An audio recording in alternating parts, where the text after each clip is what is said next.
आज मैं आपको एक ऐसा सच बताने जा रहा हूं जिसे मैंने 500 से ज्यादा मिलियनियर्स की 25 साल की रिसर्च में खोजा था। एक ऐसा सच जो आपकी किताबों में नहीं बल्कि आपकी ऊर्जा में छुपा है। जब मैंने एंड्रयू कार्नेगी, हेनरी फोर्ड और थॉमस एडिसन जैसे दिग्गजों को करीब से देखा तो मुझे एक चीज समझ आई। उनकी दौलत उनके बैंक अकाउंट में नहीं बल्कि उनके ऑरा में थी। हाँ, आपने सही सुना, ऑरा। ये कोई स्पिरिचुअल बकवास नहीं है, ये साइंस है, साइकोलॉजी है, एनर्जी फिजिक्स है और सबसे बड़ी बात, ये ट्रेनेबल है। आज मैं आपको वो एग्जैक्ट प्रोसेस बताऊंगा जिससे आप अपने ऑरा को इस तरह ट्रेन कर सकते हैं कि वेल्थ आपकी तरफ खींची चली आए। लेकिन पहले एक सवाल, क्या आपने कभी नोटिस किया है कि कुछ लोग रूम में घुसते ही सबकी नजर खींच लेते हैं?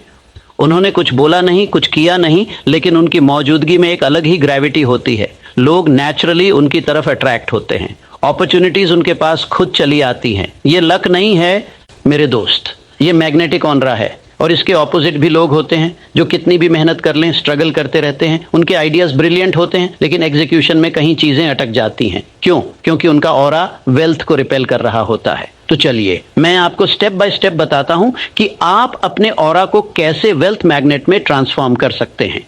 Step 1, your thoughts are broadcasting signals. सबसे पहले आपको यह समझना होगा, आपका दिमाग एक रेडियो स्टेशन है और यह हर पल सिग्नल्स ब्रॉडकास्ट कर रहा है यूनिवर्स में। जब मैंने थॉमस एडिसन के साथ काम किया तो उन्होंने मुझे बताया, नेपोलियन, हर थॉट एक फ्रीक्वेंसी है और जो फ्रीक्वेंसी आप कंसिस्टेंटली इमिट करते हो, यूनिवर्स उसी फ्रीक्वेंसी की चीजें आपकी तरफ भेजता है। अब सोचिए, अगर आप पूरा दिन सोचते हैं मेरे पास पैसे नहीं हैं, मैं गरीब हूं, मेरे लिए अमीर बनना मुश्किल है, तो आप कौन सी फ्रीक्वेंसी ब्रॉडकास्ट कर रहे हैं? स्कैरसिटी की फ्रीक्वेंसी। और यूनिवर्स आपको वही देता है और ज्यादा स्कैरसिटी। लेकिन अगर आप कॉन्शियसली अपने थॉट्स को शिफ्ट करते हैं, अगर आप सोचना शुरू करते हैं, मैं वेल्थ का मैग्नेट हूं, पैसा मेरी तरफ नेचुरली फ्लो होता है, मैं हर दिन अमीर बन रहा हूं, तो आपकी फ्रीक्वेंसी बदल जाती है और आपका ऑरा बदलना शुरू हो जाता है। ये कोई मैजिकल थिंकिंग नहीं है, ये क्वांटम फिजिक्स है। आपके थॉट्स आपके इमोशंस को शेप करते हैं, आपके इमोशंस आपकी बॉडी लैंग्वेज को अफेक्ट करते हैं और आपकी बॉडी लैंग्वेज आपकी एनर्जी फील्ड को यानी आपके ऑरा को डायरेक्टली इंपैक्ट करती है।